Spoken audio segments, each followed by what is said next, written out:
परमा सिद्धि भी। नमो अरिहंताणं नमो सिद्धाणं नमो आयर्याणं नमो वज्रायाणं नमो लोये सव्यसाहुणम्। मंगलम भगवान वीरो मंगलम गौतमो गणी मंगलम कुंद कुंदार्यो जैन धर्मोस्तु मंगलम सर्वमंगल मांगल्यम सर्वकल्याणकारिकम प्रधानम सर्वधर्माणां जैनम जयतु शासनम जैनम जयतु शासनम। वंदितु सर्वसिद्धे ध्रुवमचलमणोभवं गतिं पत्ते वोच्छामि समयपाहुड निर्मो सुध केवली भणिदम्। नमः समयसाराय स्वानुभूत्या चकासिते चित्स्वभावाय भावाय सर्वभावान्तरच्छिदे। ग्रंथाधिराज समय सार परमागम उसकी श्रृंखला में यहाँ से छात्र प्रवचन चल रहा है, जिसमें आज हम जो कल 5वीं गाथा उसका पूर्वार्ध हो चुका था, उत्तरार्ध से आज की चर्चा प्रारंभ करेंगे। 5वीं गाथा में बताया क्या है, एक बार संक्षेप में जानते हैं कि सबसे पहले सिद्ध परमेष्टि को आचार्य कुंद ने मंगलाचरण में नमस्कार किया। उनको नमस्कार करने का कारण क्या रहा, बहुत सारे कारण गिनाए, उसमें से मैं एक समझता हूँ कि वैसा ही बनने की प्रेरणा हमें आचार्य कुंद देना चाह रहे थे, इसलिए फिर उन्होंने वैसा ही विवेचन स्पष्ट करना शुरू करा। स्वसमय पर समय की चर्चा करते हुए उन्होंने कहा एयत्त निश्चय समूह सर्वत्र सुंदर लोक, कि एकत्व निश्चय जो समय है वही लोक में सबसे सुंदर है। और फिर चौथी गाथा में कहा इसको छोड़ के बाकी सब तो इस जीव ने आज तक सुना है, बस वही एकत्व निश्चयगत समय आत्मा की चर्चा इसने नहीं सुनी। तो फिर 5वीं गाथा में आचार्य ने प्रतिज्ञा करी। कैसे प्रतिज्ञा करी कि मैं इस एकत्व विभक्त आत्मा को समझाऊंगा, और कैसे समझाऊंगा, तो निज वैभव से समझाऊंगा, निज वैभव से समझाऊंगा, ऐसी प्रतिज्ञा आचार्य ने करी। तो वो निज वैभव क्या था, इसकी चर्चा कल तक हम पूर्व वक्ताओं के माध्यम से जान चुके थे। पूर्व वक्ताओं में या इस गाथा का सार कहें तो 3 प्रश्न इस गाथा में उपस्थित होते हैं। आचार्य कुंद का वैभव क्या था, वो क्या बताने वाला था और कैसा था। तो आचार्य कुंद का वैभव क्या था, तो इसमें बताया ज्ञान वैभव आचार्य कुंद का था। कैसा था, क्या बताने वाला था, तो मोक्ष मार्ग को बताने वाला था। और क्या कैसा था, तो 4 चीजों के माध्यम से वो उत्पन्न हुआ था। कैसे उत्पन्न हुआ था, 4 चीजों के माध्यम से उत्पन्न हुआ था। आगम का सेवन, युक्ति का अवलंबन, पर गुरु का उपदेश और स्वानुभव। अब ये क्या थे, इनकी चर्चा विशद रूप से स्पष्ट रूप से कल के व्याख्यान में हुई। आज तो हम उस प्रतिज्ञा को आचार्य अमृतचंद अब यहाँ पे लेते हैं। कुंद आचार्य के जो टीकाकार हुए, सफल टीकाकार आचार्य अमृतचंद ने किस भाषा में उसको लिखा है, तो वहां से आज हम प्रारंभ करेंगे। अनुशीलन में पृष्ठ क्रमांक 55 है, और मुख्य ग्रंथ में अगर आप देखें तो उसी पहले ही पैराग्राफ की अंतिम पंक्ति से टीका प्रारंभ होती है। हिंदी में हमें टीका को ही लेंगे। इस प्रकार शब्द ब्रह्म की उपासना से, निर्बाध युक्तियों के अवलंबन से, गणधर आदि आचार्य परंपरा के उपदेश से एवं आत्मानुभव से जन्मे अपने संपूर्ण ज्ञान वैभव से। अब आचार्य अमृतचंद ने भी क्या करा, एक तरीके से समराइज करा, ऊपर क्या क्या बात आई उसको समराइज करा 4 बिंदुओं में। वही 4 बिंदु आगम का सेवन, युक्ति का अवलंबन, पर गुरु का उपदेश और आत्मानुभव। तो इससे आचार्य कुंद बताना क्या चाह रहे हैं कि मैंने भी प्रमाणित करा, इसी माध्यम से प्रमाणित करा, और कुछ माध्यम नहीं था। कैसा कि कुछ अलग उनने जाना और कुछ अलग वो बता रहे हैं, ऐसा नहीं है। इसलिए उन्होंने फिर से समराइज करा, मैं प्रमाणित कर चुका हूं, तो अब मैं क्या करूंगा, तो मैं उस एकत्व विभक्त भगवान आत्मा को दिखाने के लिए कटिबद्ध हूं, कृत संकल्प हूं। इस व्यवसाय में मैं बद्ध हूं, संबद्ध हूं।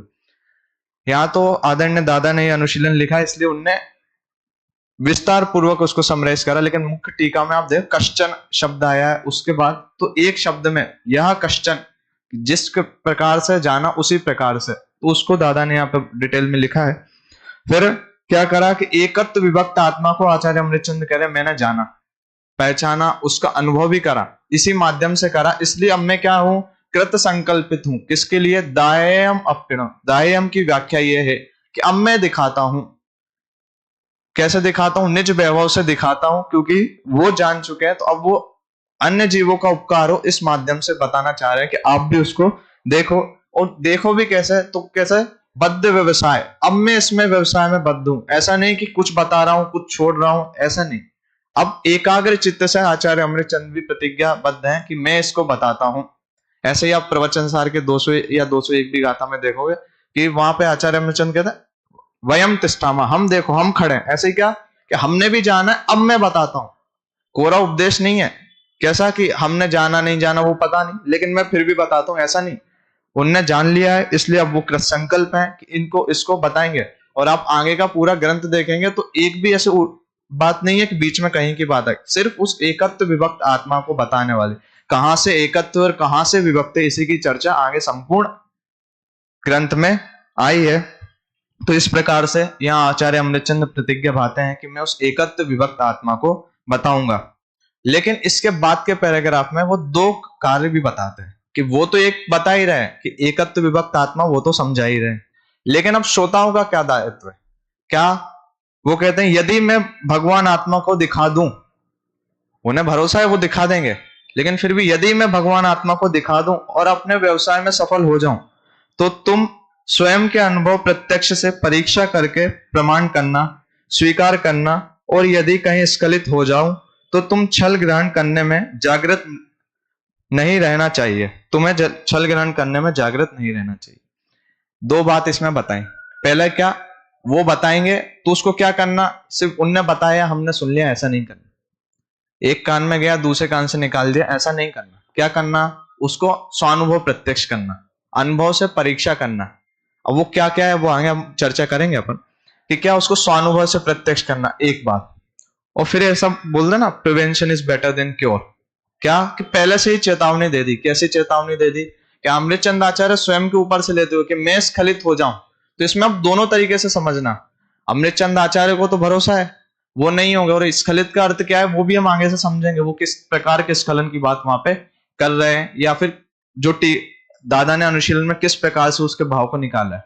दूसरा कि यदि इसमें ऐसा भी समझना कि हम भी नहीं समझ पाए तो छल ग्रहण नहीं करना, क्योंकि छल ग्रहण करने से क्या होगा, तो उससे बहुत कुछ आगे विपरीत होने की संभावना है।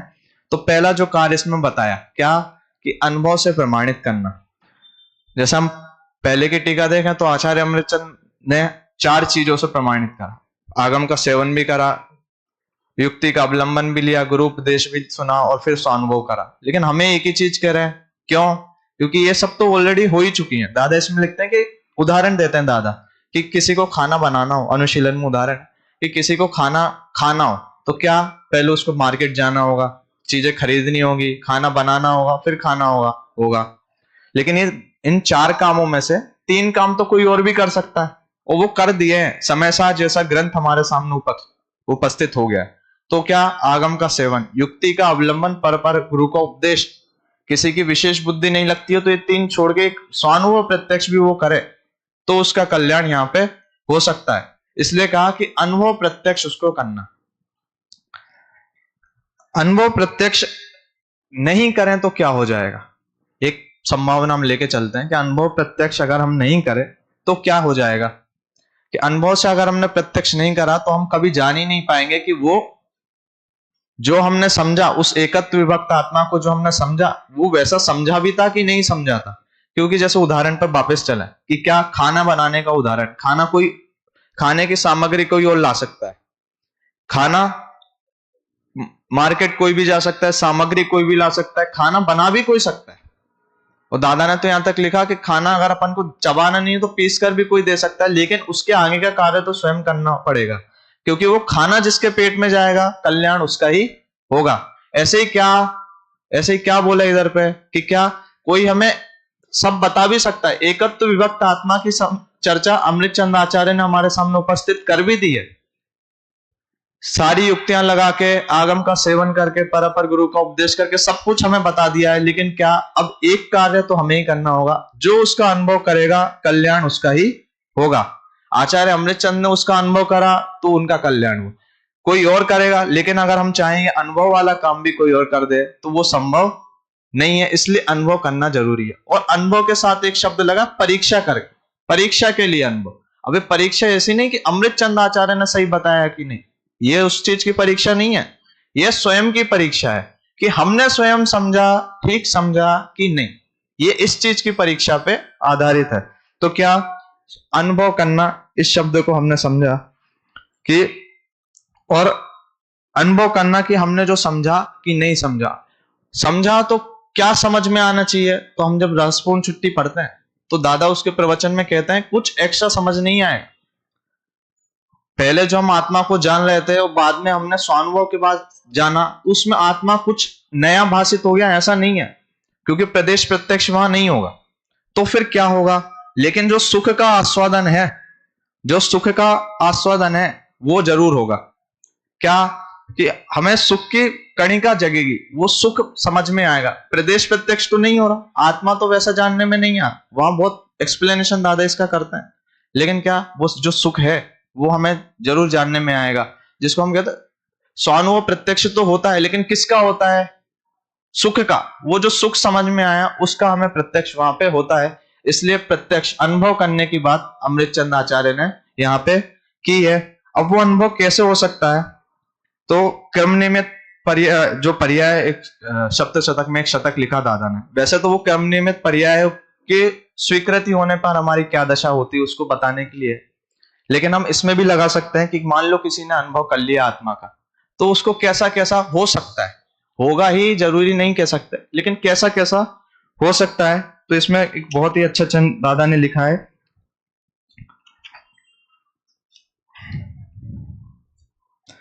आनंद महोदधि उमड़ेगा, श्रद्धा के बादल गरजेंगे, अनुभव की बिजली चमकेगी, रिमझिम गन बरसेंगे, समकित का सावन आवेगा, अंतर्मन आनंदित होगा, शिव मार्ग की पगडंडी पर धीरे धीरे चलना हो। अब इसको सुनने में तो ऐसा लगता है ये तो सम्यक के पूर्व की बात है।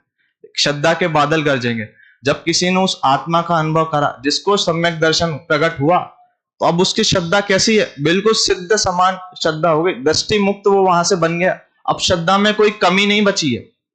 ज्ञान चारित्र में कमी हो सकती है, लेकिन अब श्रद्धा में कमी नहीं बची। क्या कि सिद्ध भगवान की श्रद्धा में अंतर हो और चतुर्गुण स्थानवर्ती की श्रद्धा में अंतर हो, ऐसा कुछ अंतर वहां पे बचा नहीं है। और अनुभव की बिजली चमकेगी, अनुभव करा है तो उसका अब जानना वहां से होगा।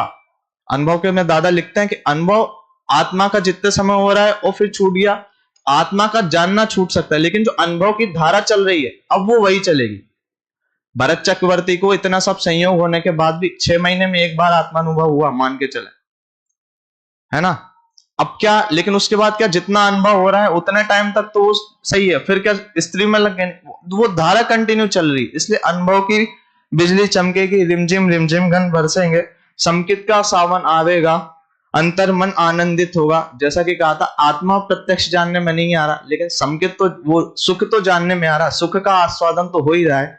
और क्या, शिव मार्ग की पगडंडी पर धीरे धीरे चलना हो। अब जब जिसने अनुभव कर लिया, उस आत्मा को जिसने जान लिया, अब उसका संसार भी शेष नहीं रहने वाला, वो सिर्फ मोक्ष मार्ग की तरफ चलेगा। इसलिए इतना जरूरी है वो अनुभव को करना।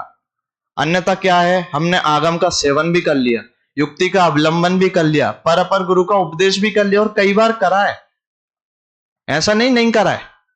द्रव्यलिंगी मुनि जब होते हैं और उत्कृष्ट बन जाएं, तो क्या 11 अंग 9 पूर्व तक, क्या उसमें आत्मा को जानना नहीं आता होगा? क्या उसमें युक्तियां नहीं लगती होंगी? पर गुरु का उपदेश नहीं सुना होगा? क्या तपस्चरण नहीं करा होगा? कितना कितना हमने सब कुछ तो करा, लेकिन क्या एक अनुभव नहीं करा था। तो एक स्टेप के छोड़ते ही सारा सब कुछ व्यर्थ हो गया। इसलिए क्या, ये चौथा स्टेप सिर्फ श्रोताओं के ऊपर छोड़ा। क्या दादा तो यही लिखते हैं कि सब कुछ तो आचार्य अमृतचंद ने कर दिया, अब बस एक चीज जो है वो हमें करनी है, वो है स्वानुभव प्रत्यक्ष। अनुभव प्रत्यक्ष उसको करना है। और क्या अमृतचंद आचार्य भी उसी संकल्प को फिर से दोहरा रहे हैं, मैंने कर लिया, ऐसा नहीं वो कोरा उपदेश दे रहे, उनने करा, उनने देखा, उनने जाना, और फिर ही वो बता रहे हैं तो क्या इसके बाद फिर लिखा छल ग्रहण मत करना। अब कोई कहेगा ये बड़ी गजब की बात है, एक तरफ तो आपने लिखा कि उसको अनुभव प्रत्यक्ष करो और दूसरी तरफ कह रहे छल ग्रहण मत करना। जब आपने बताया, जैसा बताया वैसा ही तो हम जानेंगे, हम कौन सा अलग हटने वाले हैं। तो क्या फिर छल ग्रहण करने की बात कहां रह जाती है। तो अमृतचंद आचार्य ने लिखा कि कहीं स्खलित हो जाऊं तो अमृत, इसकी भी दादा ने सुंदर व्याख्या करी। कैसी कि अमृतचंद आचार्य यहां से ये नहीं कह रहे कि मेरे से कोई गलती हो जाए तो। क्यों? क्योंकि उनने तो पूर्ण भरोसा करके अपने आप को पूरा समर्थ मान के ही फिर लिखा है। तो फिर गलती कैसी है अमृतचंद आचार्य की? तो वो गलती वैसे ही है जैसे शब्द और मात्रा आदि की गलती हो जाए। क्यों? क्योंकि अमृतचंद आदि आचार्य भी तो छद्मस ज्ञानी थे। और इसमें लिखा अंतोणत्ति सुयम कि शास्त्र तो बहुत अपार है, तो उसमें यदि हो जाए तो संभावना के आधार पर भाव की कोई गलती यहाँ पे नहीं गिनाएंगे ये। अब इसी गलती को अपनी तरफ से समझें कि हम कहीं स्खलित हो जाए तो छल ग्रहण मत करना, ऐसा समझे तो क्या हो सकता है। हम कहीं स्खलित हो जाए तो छल ग्रहण मत करना। कैसा? क्यों? क्योंकि यदि मान लो हमने कहीं चूक कर दी, मोक्ष मार्ग होगा, आत्मा का अनुभव होगा, वो तो इसी प्रक्रिया से होगा, ये तो गारंटेड है। लेकिन हम कहीं चूक गए तो क्या होगा? जहां से हम चूके और हमने मान लिया कि हमारा ये आत्मा प्रत्यक्ष हो गया, तो क्या वो मत वहीं से प्रवर्तमान हो जाएगा। जैसे आदिनाथ भगवान के साथ किस किसने दीक्षा ली थी? मारीच आदि 4000 राजाओं ने दीक्षा ली। अब भगवान आदिनाथ को तो भरोसा था, वो तो मुनि आदिनाथ तो सही मार्ग पे चल रहे थे, लेकिन वो पथभ्रष्ट हुए और वहीं से नया मार्ग चालू हो गया। यदि हमने 1% गलती भी कहीं से करी तो वहीं से नया मार्ग चालू हो जाने की संभावना वहां पे बनती है। ऐसा बोलते हैं ना कि 1000 ज्ञानियों का एक मत होता है, लेकिन एक अज्ञानी के 1000 मत हो जाते हैं। वो 1000 मत कैसे बनते? कहीं ना कहीं से कहीं चूक हो जाती है। भावी युगल जी इसमें बहुत अच्छा लिखते हैं। कैसा? कि ये जीव झूठ बोलता है क्या? कि हमने सारे प्रयास करे, हमने भरपूर स्वाध्याय करा, हमने सब करा, लेकिन हमें वो बात पता नहीं चलती, वो आत्मा पकड़ में नहीं आता, वो सम्यक दर्शन नहीं होता। तो युगल जी उसमें लिखते हैं क्या? ये झूठा है, मार्ग तो यही है। क्यों? क्योंकि जे पूरब से गए जाएं और आगे जाएं, जितनों ने अपनाया सबने यही अपनाया, जितनों ने अपनाया सबने यही मार्ग अपनाया। कहीं ना कहीं हम स्खलित हुए हैं, इसलिए हमें वो चीज समझ में नहीं आई है। इसलिए दोनों चीजें, आत्मानुभव और उसमें भी स्खलित नहीं होना, इसकी चर्चा यहाँ पे आचार्य अमृतचंद ने करी। इस प्रकार से ये इस गाथा की टीका यहाँ पे पूर्ण होती है। लेकिन इसके साथ अनुशीलन में एक और प्रश्न भी उठाया प्रामाणिकता को लेकर, आचार्य कुंद कुंद की प्रामाणिकता को लेकर, उसको भी मैं छल ग्रहण से जोड़ने का प्रयास यहाँ पे करता हूं। कैसा?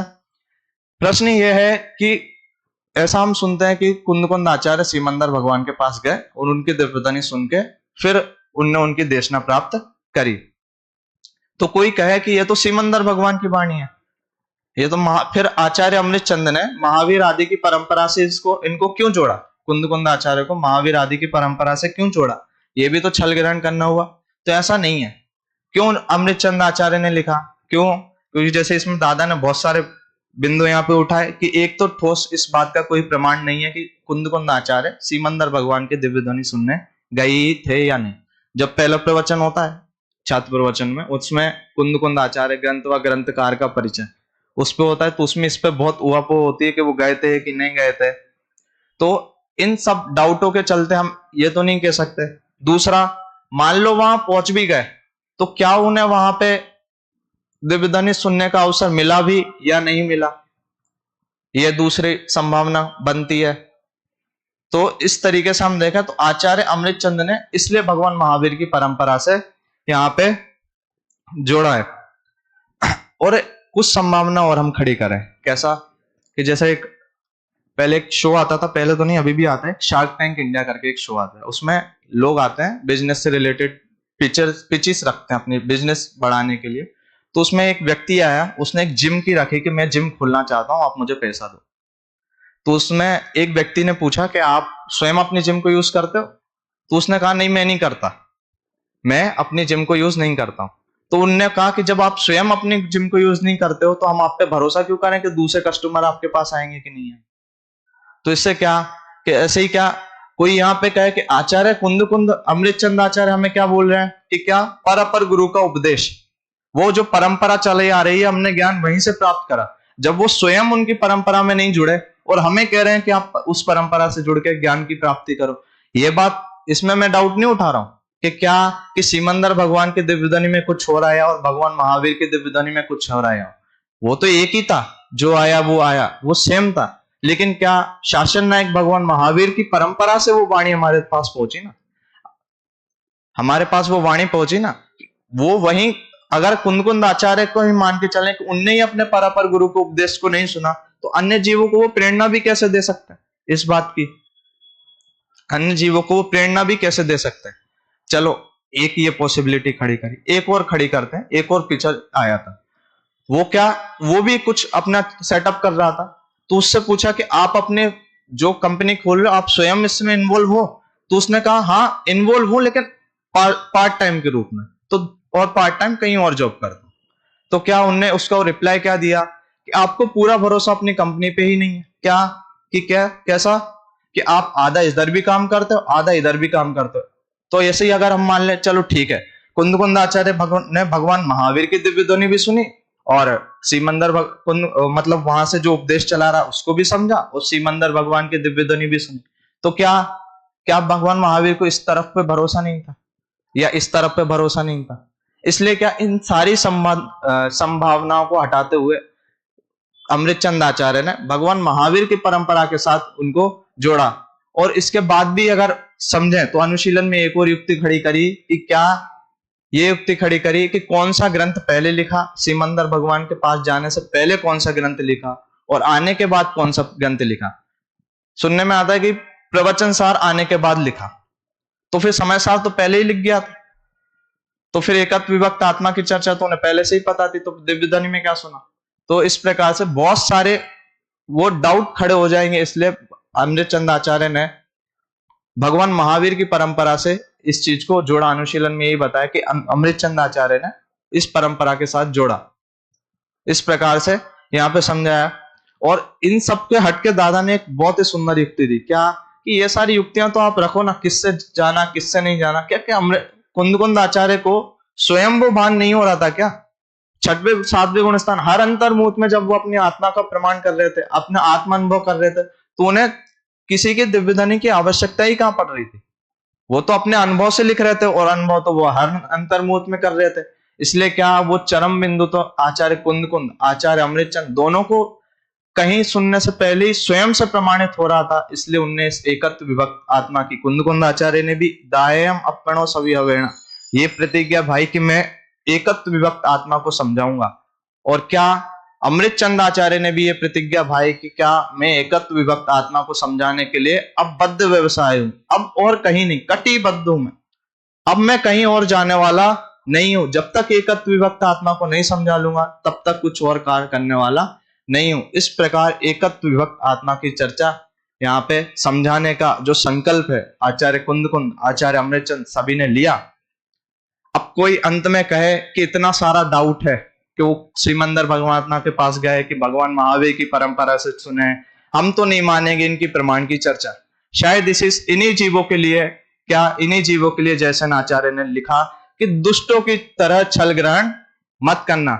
दुष्ट क्या, हम जब वो पढ़ते हैं गुणस्थान विवेचन, उसमें पीठिका लिखी जो सम्यक ज्ञान चंद्रिका की पीठिका, तो उसमें तीसरे नंबर का प्रश्न आता है कि दुर्जन तो दोष देखते ही हैं। तो उसमें टोडरमल जी रहते हैं दुर्जन का तो स्वभाव ही दोष देखने का है। ऐसे क्या, इसलिए आचार्य जैसे ने लिखा दुष्टों की तरह छल ग्रहण मत करना, वरना तुम्हें इसमें दोष ही दोष दिखेंगे। आचार्य अमृतचंद, आचार्य कुंदकुंद एकत्व विभक्त आत्मा को दिखलाएंगे और ये क्या दोष ही दोष वहां पे देखेगा। इसलिए क्या, अब अमृतचंद आचार्य भी कटिबद्ध है और कुंदकुंद आचार्य ने तो लिखा ही है। इसलिए वो संकल्प लिया कि एकत्व विभक्त आत्मा को यहां से समझाने का प्रयास करेंगे। अब अंत में यहां तक की चर्चा हुई तो शिष्य ने सीधा प्रश्न पूछा कि महाराज आपने जब एकत्व विभक्त आत्मा को समझाने का अब संकल्प किया ही है, तो हमें पहले वो बताओ वो एकत्व उस आत्मा का स्वरूप कैसा है। को असौ शुद्ध आत्मा इति चेत, और इसी से समय सार का सौहार्द कही जाने वाली समय सार का सार, जिनागम का मुख्य विषय, दृष्टि का विषय, छठवीं सातवीं गाथा का यहाँ से उद्भव होता है। हम आज संक्षेप में सिर्फ 2 मिनट में दृष्टि का विषय, ये दो शब्दों का मतलब क्या है इसको समझेंगे, और कल से छठवीं गाथा की सामान्य चर्चा और विशेष लेने का प्रयास करेंगे। दृष्टि मतलब क्या होता है, आपको सामान्य शब्दों में कहूं तो हम कुछ भी एक पोस्ट वगैरह पढ़े तो उस पर लिखा तो POV, point of view, perspective, नजरिया, अपेक्षा, ये यहाँ पे दृष्टि का मतलब है। आपने एक पिक्चर देखी होगी, बहुत कभी देखी होगी कि एक बीच में नो बना है, एक व्यक्ति इस साइड खड़ा है, एक व्यक्ति इस साइड खड़ा है। अब इस साइड वाला कह रहा है वो 9 है, इस साइड वाला कह रहा है वो 6 है, तो यही है, उसकी दृष्टि के हिसाब से वो 9 दिख रहा है, इसकी दृष्टि के हिसाब से वो 6 दिख रहा है। ऐसे ही क्या, ये दृष्टि का विषय है। यहां पे भी दो दृष्टियां खड़ी करी, एक पर्याय दृष्टि, एक द्रव्य दृष्टि, पर्याय दृष्टि और एक द्रव्य दृष्टि। तो पर्याय दृष्टि को यहां पे गौण करा गया और द्रव्य दृष्टि को प्रदान करा गया। क्यों? क्योंकि अब वो आत्मा को, वो द्रव्य दृष्टि प्रदान आत्मा को, अब शुद्ध आत्मा को यहां दिखाना था आचार्य अमृतचंद को, आचार्य कुंद को। तो दो दृष्टियों को खड़ा करके, तो इस जो छठवीं सातवीं गाथा है उसके प्रश्न कि पर्याय शामिल है कि नहीं है, वर्तमान पर्याय शामिल है कि नहीं, गुण भेद को तो निषेध करा, गुणों को रख लिया, अब ज्ञायक भाव का क्यों कहा, वो तो ज्ञायक कहने पे ज्ञान आ जाता है, इत्यादि सारे प्रश्न उठेंगे। लेकिन इसमें एक ही चीज समझ के चलनी है, किसी भी एक दृष्टि को मात्र प्रदान करा है, दूसरी दृष्टि का निषेध नहीं करा। 6 देखने वाला भी सही है, 9 देखने वाला भी सही है, लेकिन वहां जरूरत अगर 9 की है तो 9 को प्रदान करा। ऐसे यहाँ दृष्टि में, दृष्टि का विषय, हम आंख से देखते हैं तो आंख से देखना वो दृष्टि, उसमें जो विषय बन रहा है वो विषय। ऐसे ही यहाँ क्या है दृष्टि का विषय, तो दृष्टि अर्थात क्या, वो शुद्ध नय, और विषय में वो आत्मा लेना। कैसा आत्मा लेना? शुद्ध नय के विषय भूत वो शुद्ध आत्मा, जिसमें अपनापन करने से सम्यक दर्शन प्राप्त होता है, जिसमें अपनापन करने से सम्यक ज्ञान, जिसमें अपनापन करने से सम्यक चारित्र प्राप्त होता है। अपनापन जिसमें श्रद्धान करना, ज्ञान करना, चारित्र करना, वो यहाँ पे दृष्टि का विषय लिया है। तो ऐसे दृष्टि का विषय जो समय सार का सार, छठवीं गाथा के अनुशीलन के अंत में दादा ने लिखा कि यह समय सार का सार है। ये 2 गाथाएं पूरे समय सार को बताने वाली है, और यहीं से अमृतचंद आचार्य ने जो प्रतिज्ञा की थी उसकी यहां से शुरुआत होती है। संक्षेप रुचि वाले शिष्यों के लिए तो समय सार इन मात्र 2 गाथाओं में भी कहा गया है। तो इस प्रकार से वो दृष्टि का विषय कैसा है और हमारी दृष्टि उस विषय पे कैसी है, इन दोनों चीजों को कल हम यहां से समझने का प्रयास करेंगे। आज हमने पांचवी गाथा और छठवीं गाथा की प्रस्तावना देखी। पांचवी गाथा की चर्चा, कुछ चर्चा कल हुई थी, कुछ चर्चा आज हुई है। एक बार हम गाथा पाठ यहां से करते हैं। तम अत विहतम दायम अपनो सविहवेण जदिदाय पमाणम चुक्के छलम नगे तवम निज विभव से कत्वई दिखला रहा करना मनन, पर नहीं करना छल ग्रहण, यदि हो कहीं कुछ स्खलन। ओम नमः सिद्धि।